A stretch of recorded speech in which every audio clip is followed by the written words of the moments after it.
Welcome to Rooted and Unwavering, a podcast and radio show which features leaders from all walks of life in conversations about courageous connectedness. How do we stay connected to our best selves, especially when we are challenged?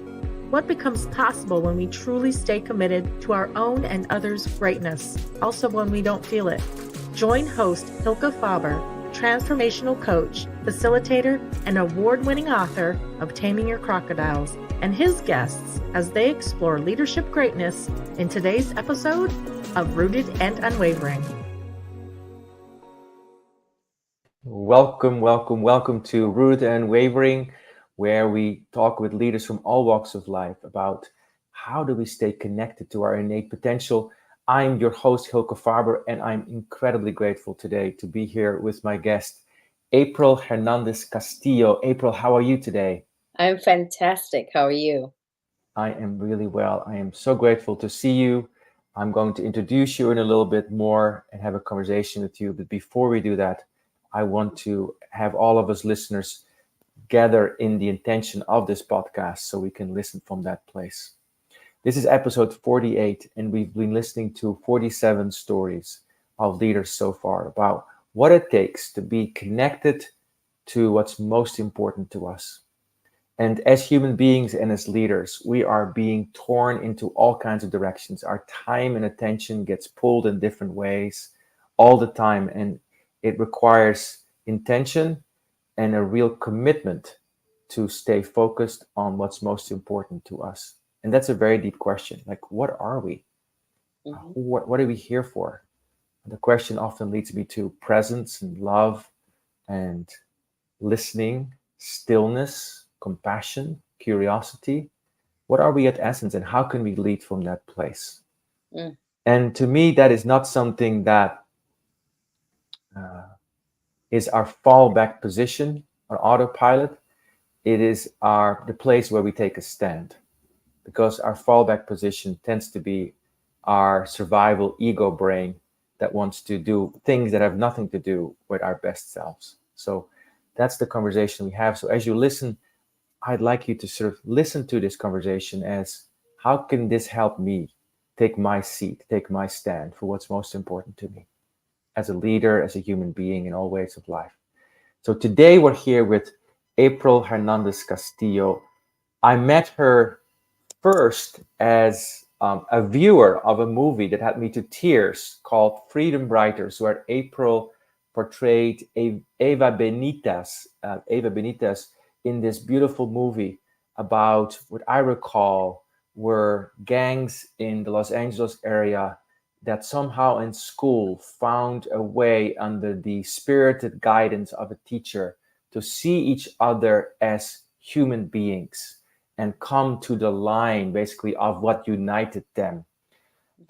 April has been in many shows as a very awarded and a wonderful actress. For example, in Showtime's Nurse Jackie, Person of Interest, ER, 30 Rock, Elementary, Law and Order, SVU, The Following, and she received an SAG Award nomination for the Best Ensemble Cast in the hit show Dexter. And she also had a recurring role in New Amsterdam, a show about a hospital that was very values-driven that I also loved. April now travels around the United States to share her story of perseverance and survival, using examples how the power of her voice has made her a courageous, and I would add, connected leader. She facilitates workshops for youth groups, student organizations, women events, school administrators in how to deal with the epidemic of intimate partner violence. She has founded a organization called Parental Voices Matter, together with her business partner and husband, Zalo Castillo. And this is a workshop program created to ignite, educate, and support parental communities. April does so many things. I want to keep calling her Ava, even though her name is April, including she's written a book called Embracing Me, which is her story about resilience, forgiveness, and overcoming adversity. I met April the second time after the movie on LinkedIn, I was again very struck by the authenticity, the openness, and the courage, being really sincere, not shying away from anything. And then we started talking, and I found uh, a co-conspirator in this work of helping to bring out the best in us, even through pretty extreme adversity. So welcome, April. I'm so happy you're here. So Wow. my What an first, amazing welcome. I don't know if I'm deserving of it, but thank you. thank you for all your work and what you are. Your voice, I'm sure, has inspired and continues to inspire many people. Freedom Riders is a movie that I recommend to all my clients anytime.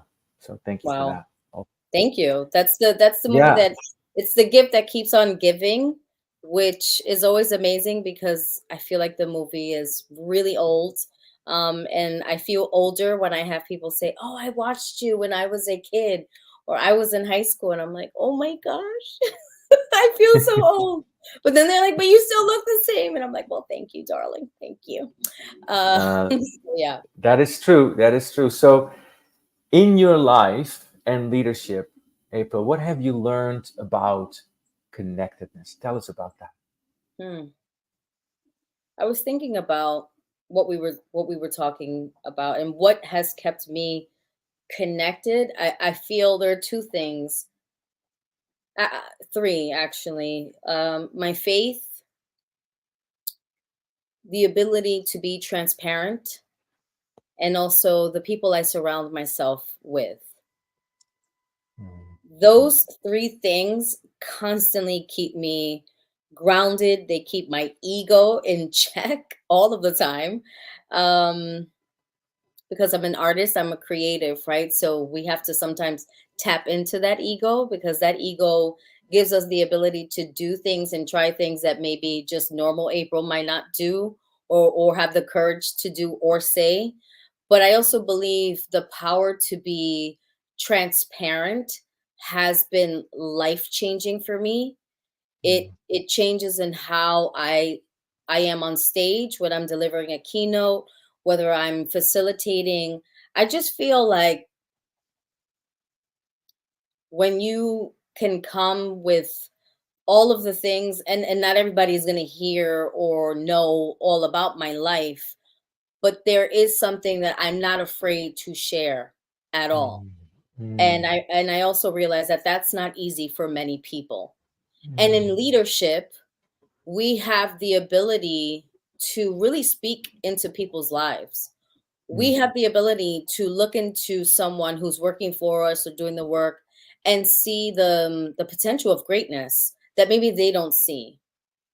But sometimes as leaders, I think there is a level of transparency that we should begin tapping into more. mm, Once again, you're not exposing your whole entire self, but I think when you have people who are working for you and under you, they want to know that you are a human being, mm, that you are experiencing life just like me. And I think the pandemic really showed that, right? The mm, pandemic affected everyone. It didn't matter mm, whether you were a billionaire running a company. We all were looking for toilet paper. mhm, mhm, mm, We were all trying to find toilet paper. We're like, oh wow, look at this is what mm, happened. Hi. The mm, world was saying you are human as well. So I think those are mm, the three elements that keep me connected. mm. Beautiful. So you said so much, and you talked about speaking into people's lives Yes, and daring to be transparent about what's really going on, correct. right? So I have to ask you, Hmm. what have you overcome in yourself to be transparent? And what did you need to be transparent about in your life and leadership? Ooh. Well, I have a leadership role in being a mother, right? So I think sometimes we downplay the fact that when we become parents, that we're just parents, right?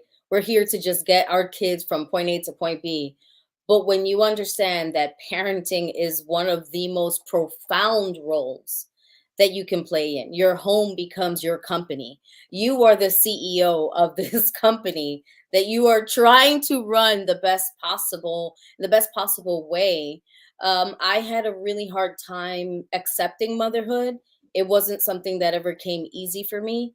And once I had my daughter, I experienced severe postpartum, almost to the point that led me to want to unalive myself.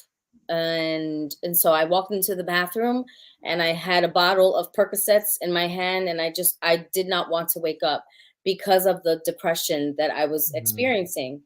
And I knew that this isn't good and I need help.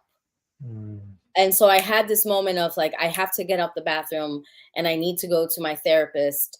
And my therapist, when she sat me down, she says, how are you feeling? Something that most people forget to ask a mother, especially a new mom. It's like once the baby is born, we no longer exist, right? It's like we forget about the mother. And so I said, I'm not okay. And she says, well, from now on, you have to be honest. As uncomfortable that may make someone else feel, you have to say, I don't like motherhood. And until you get to the place where you're no longer saying that. And so I was like, oh, okay, are you sure? She's like, yeah, that's what you're experiencing and you need freedom for that. So what better place to do it than I was in church and I had a woman come and ask me about motherhood. And I just came out and I was like, I hate it. God bless you. And she had no idea what to do. But that is when I began to live in full transparency. And in my transparency it's not going to always be comfortable for the other people that are on the receiving end. But it was my way to begin freeing myself of this shame of experiencing not feeling connected to my child. And eventually it got better and better. And then I was saying it less. I didn't feel like I had this imposter syndrome anymore. I didn't feel like I had to live up to anyone's expectations of what mothers are supposed to be. I just stopped setting these false expectations for myself. And I was like, okay, I've arrived. I'm here. I'm figuring it out. And that was one of the most profound moments in my life. So that's how I lead. That's how I am with my children now. That's how I want them to be.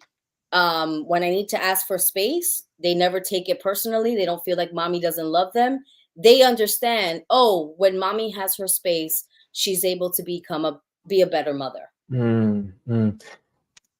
When you are not doing that, like when we are not being honest with ourselves, like when we phone it in, so to speak, like I love being a mother, I don't, or I love being part of this team, I don't, I really enjoy this relationship, I don't, I'm very comfortable where we are as a world, I'm not, like what happens when we tell ourselves these little lies that seem so understandable? Because part of that, as I relate that, is I want to be loving being a mother, I want to be loving being part of this team, I want to be optimistic about where the world's going or whatever's going on in my life, right? So what happens, what is your experience with when you are not honest with yourself? What happens? I'm a mess. I'm short-tempered. I don't feel fulfilled. I'm not operating at my optimal best level as a woman, as a mom, as a wife. I am just not my best. And then from there, resentment grows. And then you begin to resent things that you never resented before. Or you are unable to handle the life's disappointments. Everything just becomes harder and harder to do. Tell us about how that, can you give an example of how that works? I find it very relatable. I think it's very important for us to hear about that. So for example, My life as an actor has shifted because I'm a mother of 2 girls. Mm-hmm. So when I first became an actor, it was all about me and my dreams. And now the dreams I've had to pivot in the way I go after my dreams. And sometimes, honestly, I really just I feel like, gosh, why do I have to give up so much? Or why can't I play this role? Because I know that if I play this role, number one, it'll take me away from my family longer than what I want. Or how would I feel if my daughter was to see these roles? So now I'm thinking about things that I never had to think about before. Mm. So it's great in one aspect because I'm like, you know what? It makes me more focused on what it is that I do want. But then again, I do feel like, gosh, I didn't have to be this way. I never had to think about these things. And then that's where the resentment has to come in. And if I'm not working as much as I want to as an actor, as a creative, then how can I fill my cup in other Mm. ways? How can I still go after my dreams? Because I am the leader.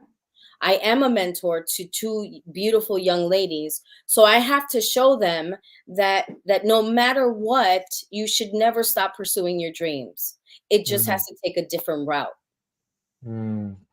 So if I were to ask you to synthesize that into like a little statement of like the untruth I would tell myself is this, and therefore it leads me to resent that, what would you say that is? Because I think that little equation might be helpful for the listeners to Right. hear. Hmm. Hmm. Well, I have a couple of in my head.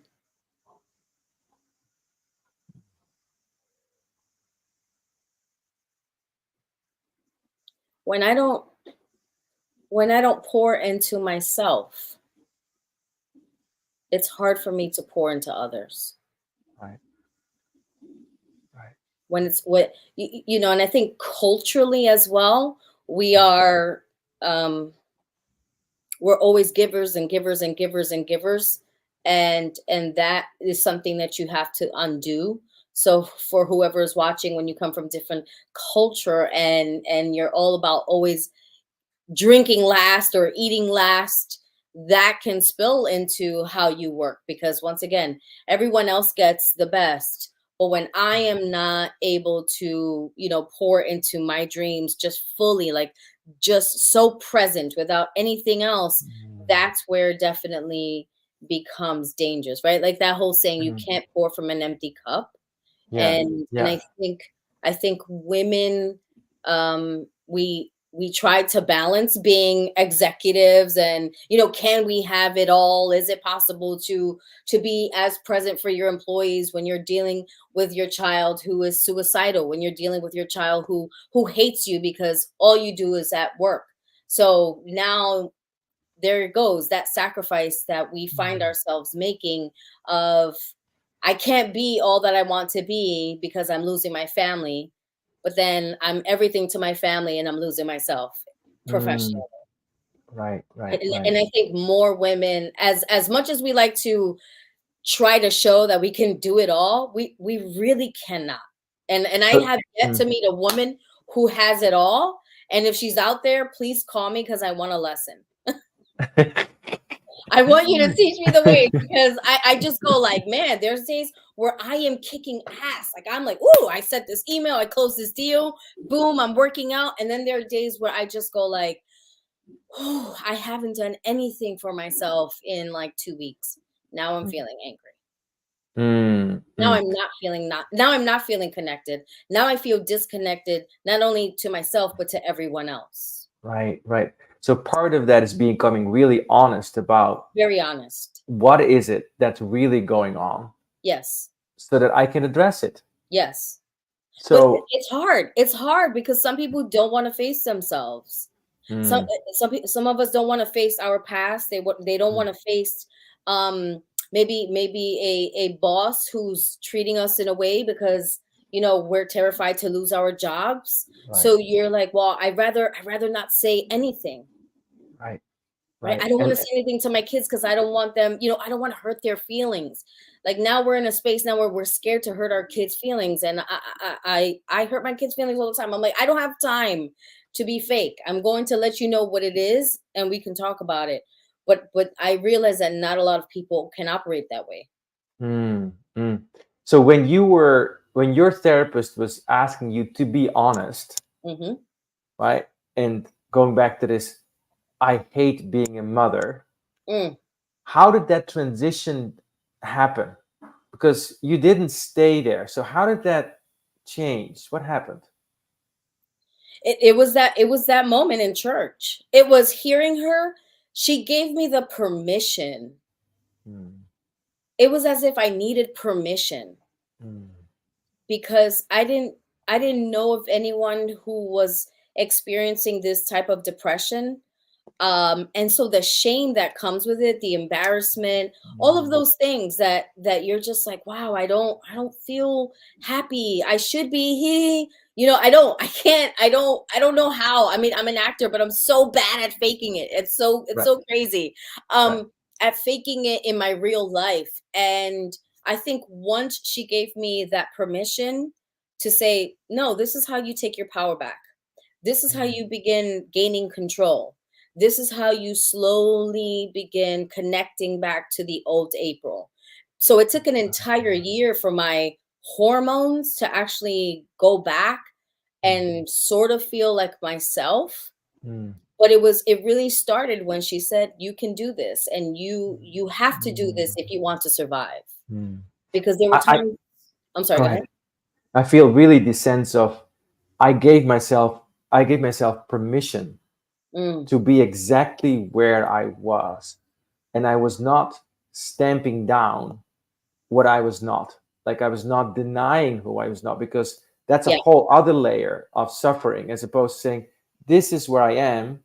And that indirectly I'm hearing is a way to actually start dealing with what actually is going on.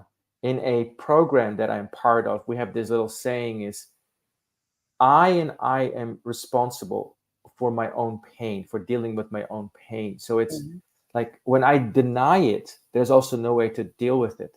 And so when I'm able to vocalize it, mhm. it gives me my power back, because it says it's okay. It's okay.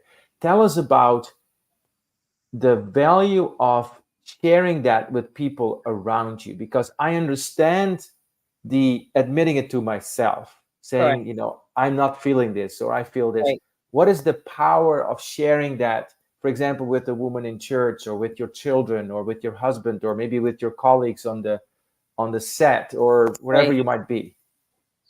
Oh, it's been profound, especially when I'm on stage speaking, and you know this as a speaker, we command, right?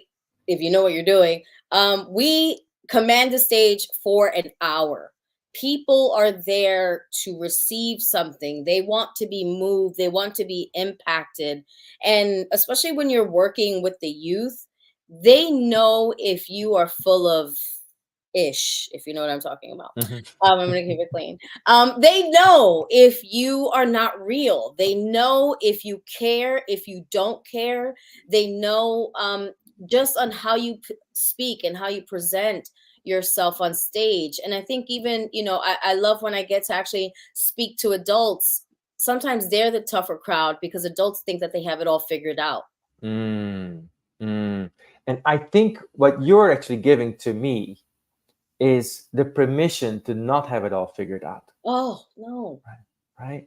And so when you give yourself permission and saying, I'm not feeling this today, Right. you're speaking into your indirectly giving people the nudge that your therapist gave you. It's like, it's okay. Be exactly where you are, Yeah. but really be there. Yeah, like be there. Like I'll be on stage and I'm like, man, I'm a hot ass mess.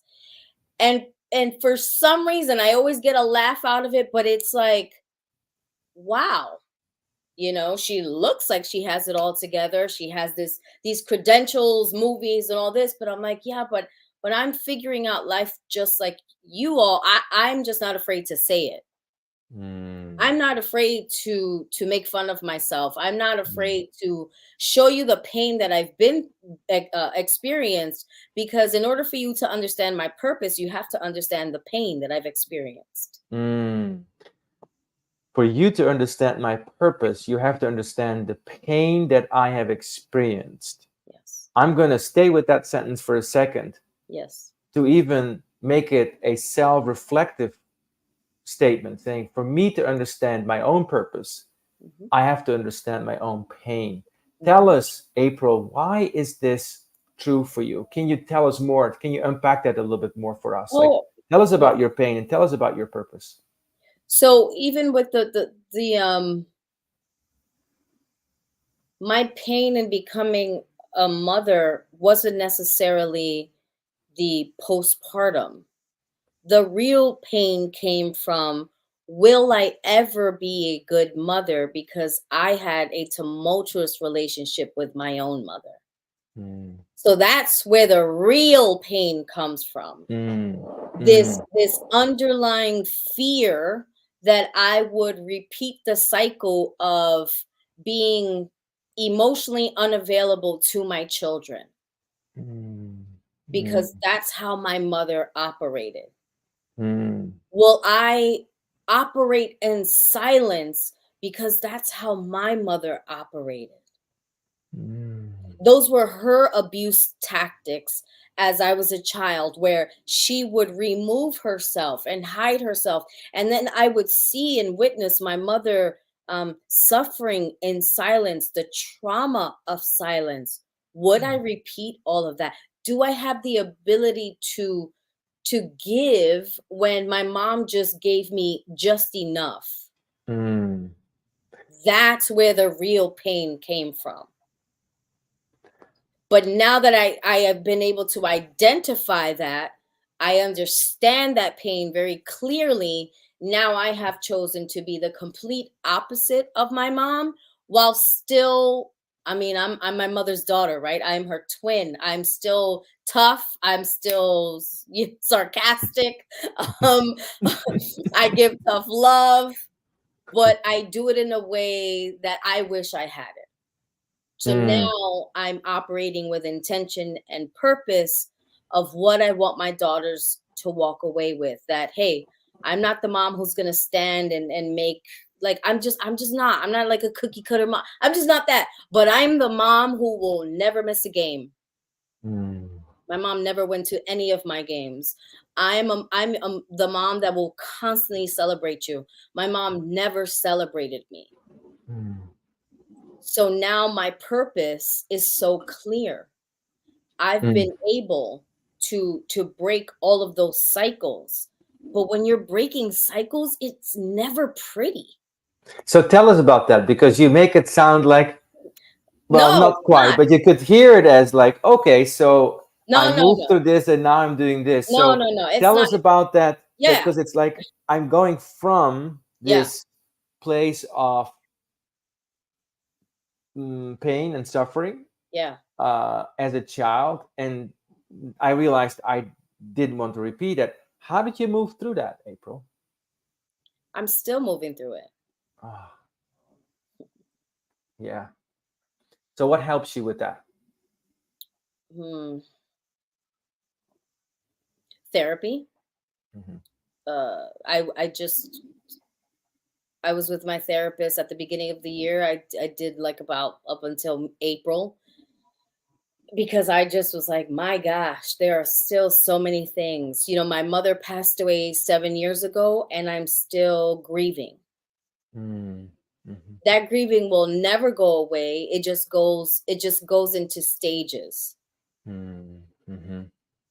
I look at my mom and I look at her not from a mother-daughter perspective, but from woman to woman. And I go, wow, no one ever advocated for my mom.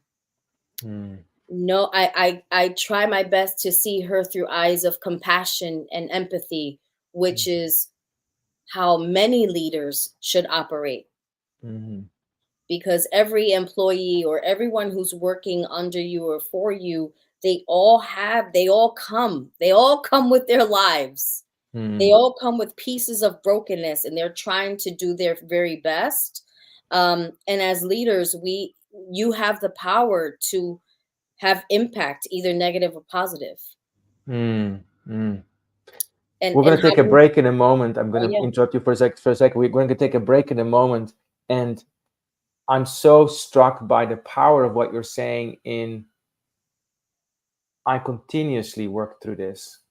And also what I'm inferring from this is, as a leader, it helps to be aware that the people that we are with are most likely moving through it, whatever it is, Ooh, also. And if they're not, they're probably in denial. So our call is to be transparent yes. and compassionate. So we're going to take a short break. After the break, April, I want to hear more about how you've moved towards compassion with your mom and how you work from that place. How do you live from that place today? So see you after the break. You've been listening to Root and Unwavering.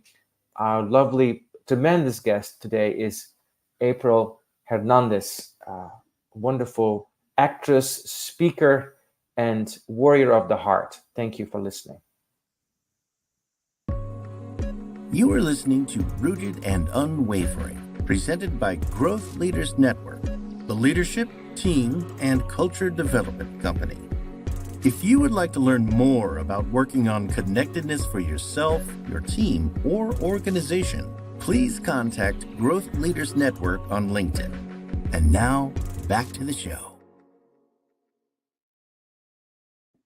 Welcome back to this conversation with April Castillo Hernandez about how do we lead with compassion, with transparency, and how do we go from our pain to our purpose? Mm-hmm. So, April, say more about how did you and how do you develop compassion for your mom mm-hmm. and for everyone around you, and how do you lead from that place? How do you do it? I believe every human being wants to be seen and heard. We really do. That's why when we receive a raise for the work that we do, that means that someone is seeing and they understand that we bring value to the company and to everyone that works around us. But also, wow, they see something in me that maybe I know it's there, but I don't really see it. And with my mother, I saw all of the dreams that never came to fruition. I saw a woman who died in brokenness. And when I remove my need for a mother, so I put those in buckets. I allow myself, I know who needs to come to the stage per se, right? We're going to use acting words. I know when I need to be nice to the child in myself. I know when I need to allow the teenager to rebel. And I know about now me as a woman that there are some things that I will have to live with. Being a mother and not having a mother is one of the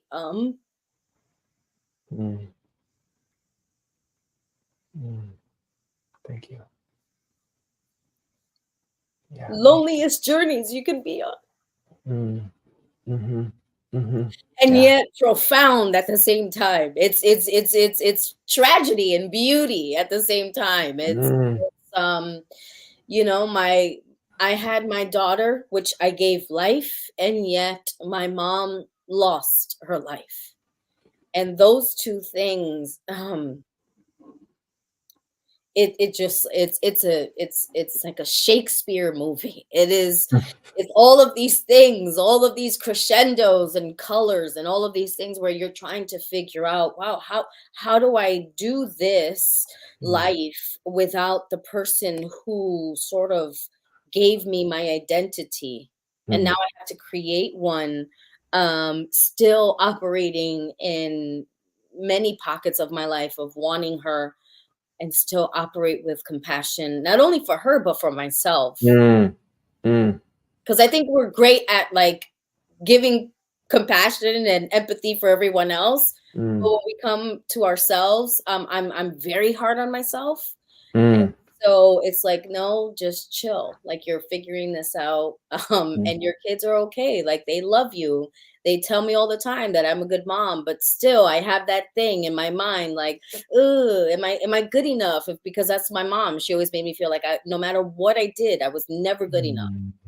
No matter how much I did in Freedom Riders and all the things that you can do, getting married and finding the love of my life, leaving an abusive relationship, not repeating the cycle. It just was never good enough.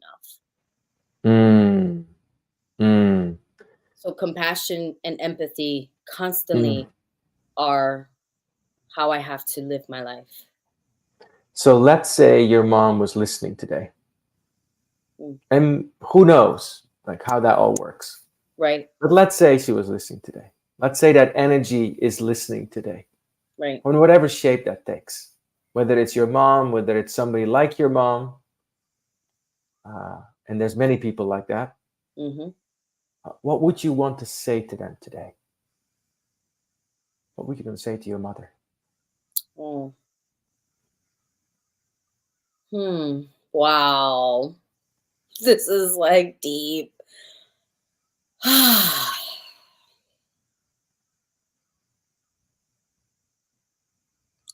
You were always worth it. You were always, you were worth healing. You were worth it. You were loved. You deserve to be loved and to love yourself. My mom did not love herself. She couldn't love herself for the things that she experienced in her life. It was too hard. It was too hard to accept the love, to be vulnerable. So can you imagine me becoming an actor, very in touch with my emotions? I was the complete opposite of her. I was always very too much for her. Yeah, I think I would say, I would say those things to her. Yeah. I don't think, and she probably would have been like, right. But something in us can hear that. Yeah, something in us can hear that. You could hear it. Yeah, I think she would have heard it, but it's just, I mean, when you've experienced pain and trauma the way our parents did back in the day, they come from such a different generation than we, and even more so now, with how young people operate. It would have been intense for her. She never used to like to walk into a church because she was like, I know that it's just too much. But I just thought, no, you think that you're not deserving of God's love, and you are. You thought you were not deserving of God's love, and yet you are. Yeah. So it's a simple truth that simple, but it's really complicated for many people. And it doesn't necessarily mean a physical church. I'm talking about just coming into the presence. Yeah. That's a whole, you talk about healing, or just sitting with yourself and really being quiet. It's so hard for so many of us to be and sit and just be quiet because our thoughts are too loud. Yeah. Coming into the presence. That a church can help with that, and anything can help with that. I think your therapist helped you with that when she said therapy or whatever. Being in nature, right? Being in nature is it's profound. It's majestic. It makes you feel this small. It makes you realize that, man, life can be okay. Yes. There's a possibility that it could turn out okay for me. I'm just I have to be willing to think it and believe it and say like, man, I'm deserving. I'm deserving of that. Yeah. I want us to really sit with that for a second, because I think that that very profound and simple realization is the key to so much. Mm-hmm. Because it's saying, I'm willing to be with me because I'm worthy to be loved, and so are you. Mm-hmm. Right? And you don't have to prove it. Nothing's wrong with you. You may have done things that I didn't like, or you didn't like, or you may have done things that are harmful, and I may have done things that were harmful.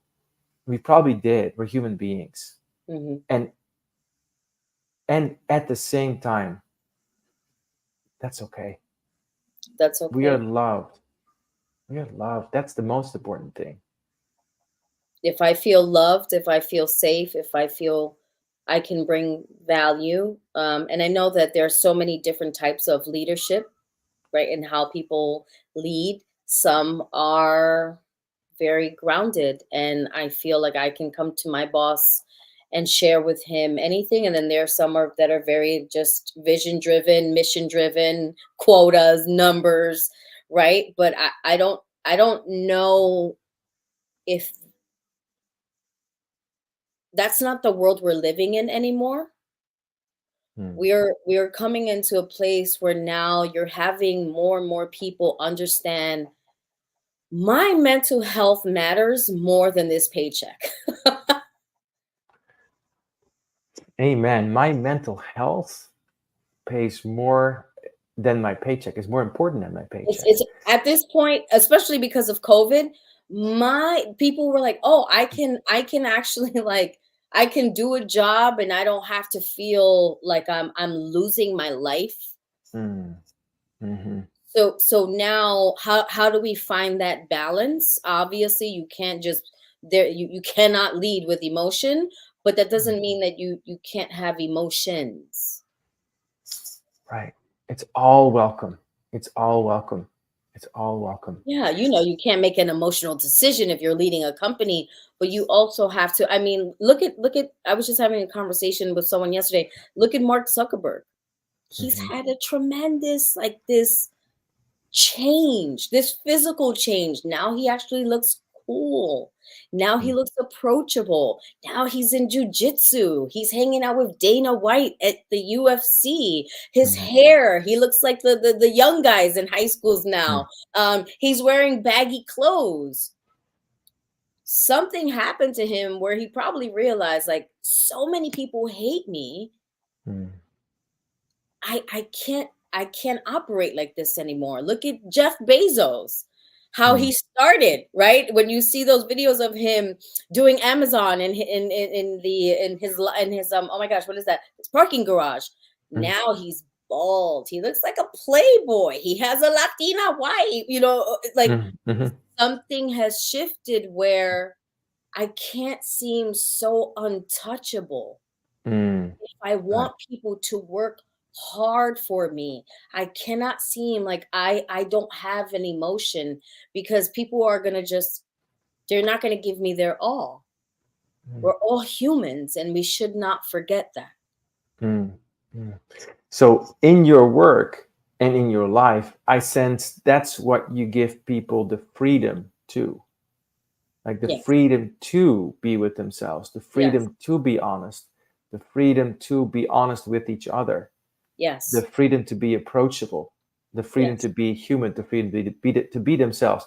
So there was this scene in the Freedom Writers, and I've never forgotten it. And it's the scene where there's the line, and Hilary Swank's playing the teacher, asks each person to come to the line. Have you ever seen somebody get killed? Have you ever been involved in violence? Have you ever been without food? Have you? And at some point, the whole class, all the rivaling gangs, start to stand on the same line. And I remember at that point in the movie, I was on the floor in my apartment in New York City crying. So tell us about, in your life and leadership, how are you bringing people to the line? How are you helping people to come people to the line? How do you do that? Because I sense that's what you do. Absolutely. I'll give you a great example of the line. I was in Iowa about a week and a half ago speaking, and I was speaking on domestic violence. I was sharing my story of being a survivor. Just really quick, I was in an abusive relationship from the age of 16 to 19 and a half. He almost ended my life, and then I almost ended up taking my own life. I made a decision to leave, and I've been on a trajectory of just healing, and I found my husband, and it was great. That's a whole other, it wasn't that easy, but so I'm on the stage and I'm speaking, and I never assume that anyone really understands abuse. I just go and say, this is my perspective. These are the things I experience, and maybe these are the things that you've never really saw before. So let me just say the things that feel harsh on stage, because that's just what DV is. It's very harsh. So I'm not going to make it cute. But I was also saying, on the flip side of abuse, there is success. Because too often we hear of the victim, but we never hear of successful stories, right? We wonder, is it possible to be successful? Absolutely. I'm an actor, I'm an author, I'm a speaker, I have a husband, I have kids. So it is possible. And I love myself. Amen. Okay. And I got off stage, and there was a woman that came to me, and a Latina woman. And she said, I have never seen someone like you share their story.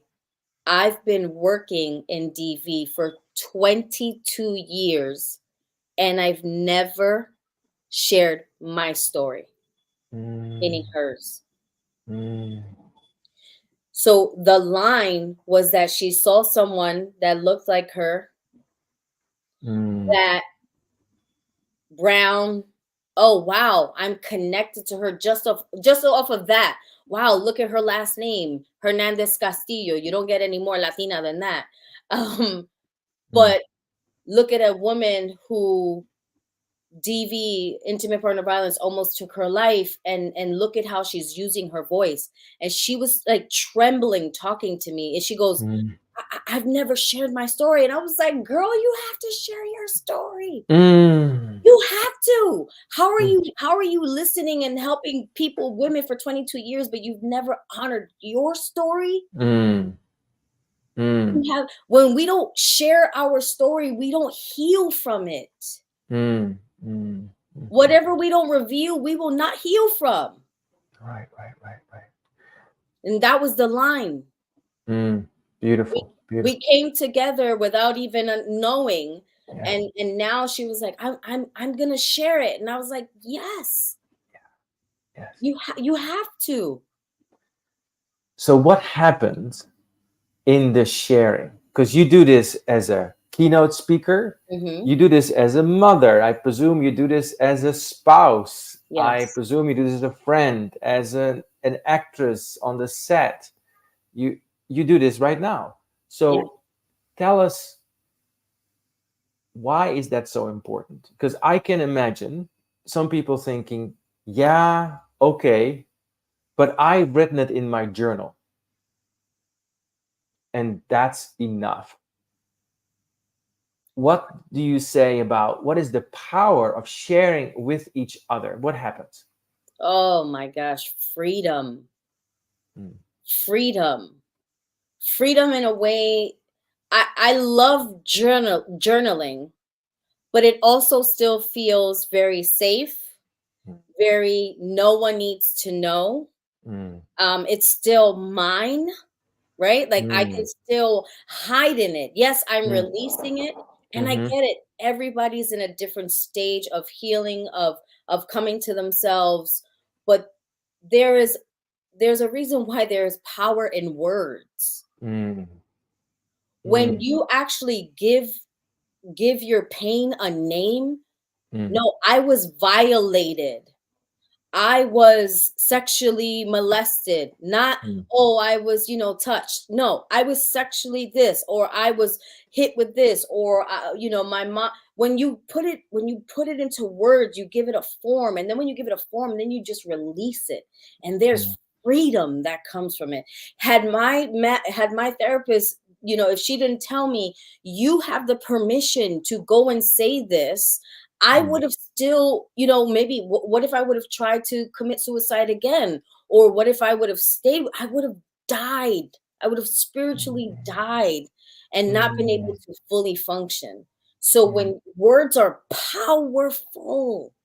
Mm. Mm. Mhm. I'm taking this in April, this sense of using your voice Oh, to liberate. I'm a bit of a monk type, so I yeah. meditate and process Yes. and go in. And in my work, of course, I share a lot too. And I do notice in myself a tendency to want to hold back.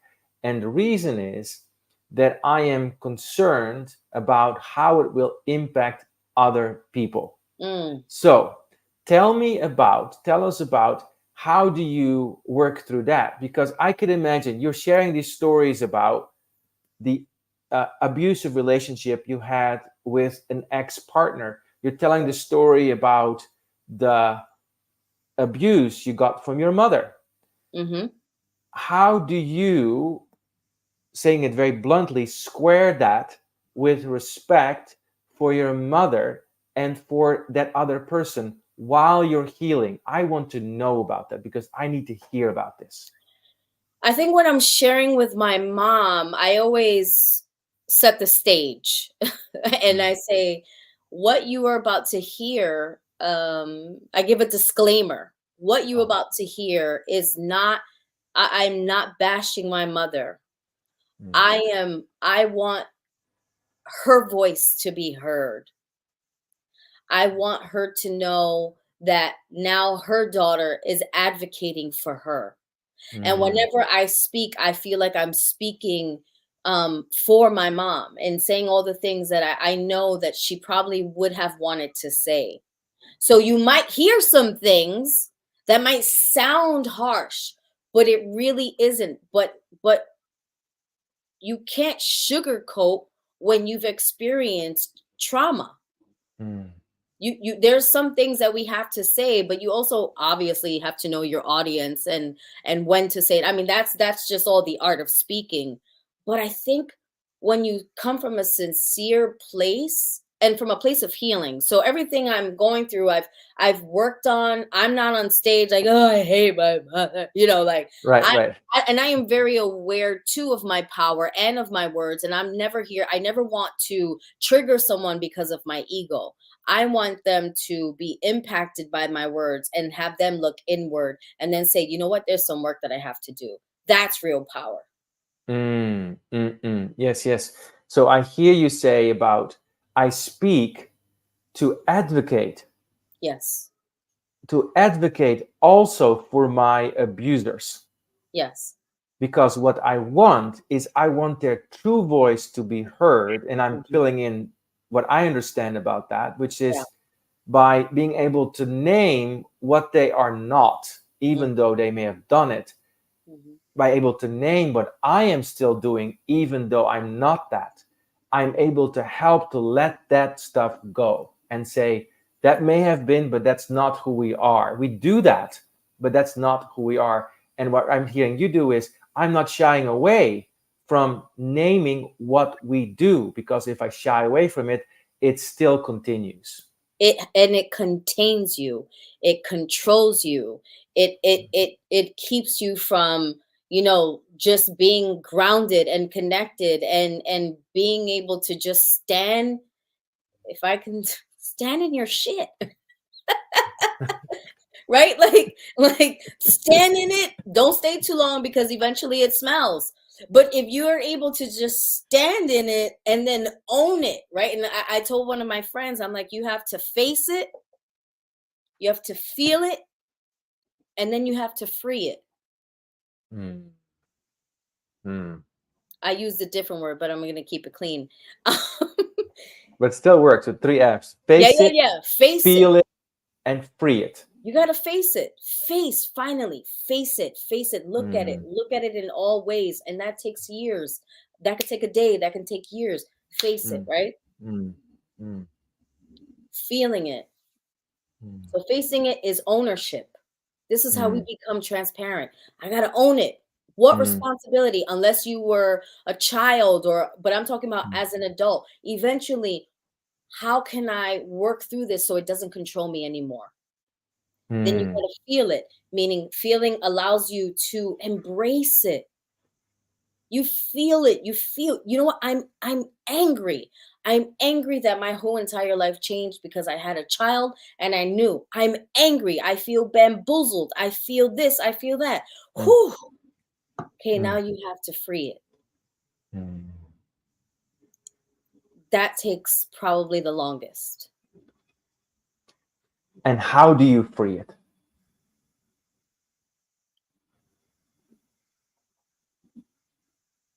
You free it by working on it as much as you can. That whenever someone triggers you, you begin saying, no, I'm not going to give you that power.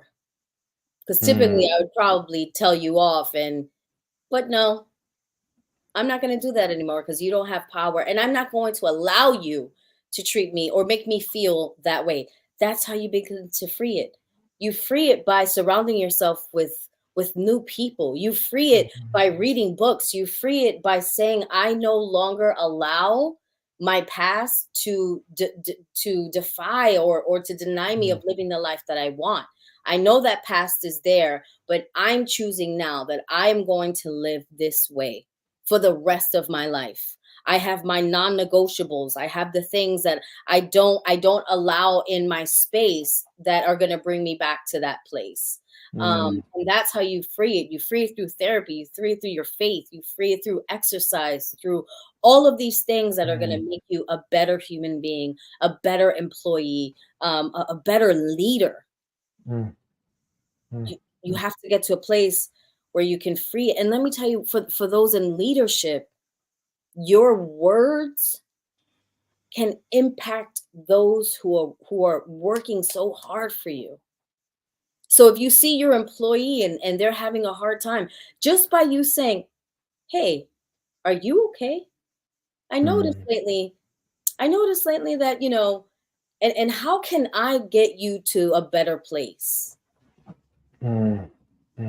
How can we work this project? How can we work these things? Because I noticed some things. Instead of saying you didn't meet the quota, you're fine. No, what if you actually just took a moment? And can it happen with everyone? No, especially if you're, growing a huge company. But for those that you see it, you're like, hey, when you see that person, oh my gosh, they're like, I want to work even harder. April, we're getting towards the very last few minutes, and this conversation flew by. So I'm going to ask you to tell us one thing that you would say to a person who is in that bathroom moment, whether it's at work, whether it's in their relationship, whether it's in their pursuing their passion, that moment of like, I can't do this. What do you want to say to them? Oh my God, that's so unfair. Okay.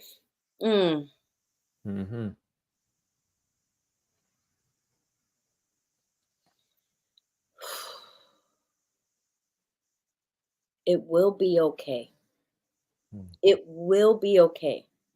I know it doesn't feel like it right now, but you will smile again. You will love again. You will heal. And it will be okay. Will be okay. It will be okay. Thank you so much, April. I am taking so much away from this conversation. Face it, feel it, free it, stand in your shit, and not too long because it will be smelly. I love that. Yes. The freedom, the real thing that is going to stay with me for the rest of my life, April, is this: the power of using our voice to name what we are not going to do anymore, and being able to name our trauma as a way to advocate for ourselves and for our abusers that were also abused, and saying, no, we are not doing this anymore.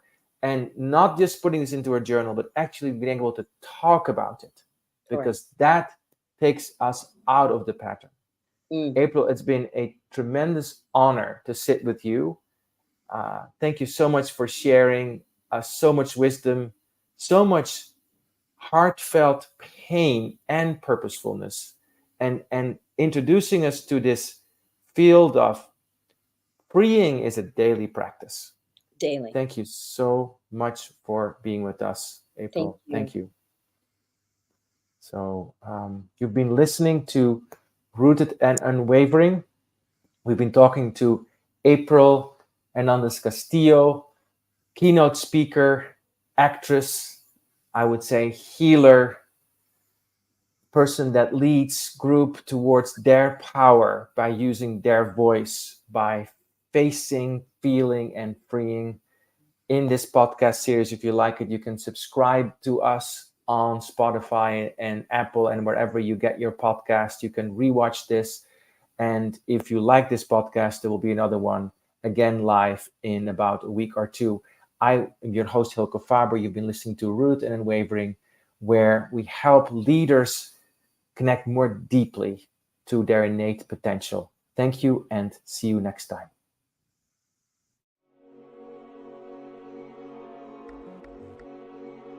Thank you for joining us in today's episode of Rooted and Unwavering, leadership conversations about courageous connectedness, presented by the leadership development company, Growth Leaders Network.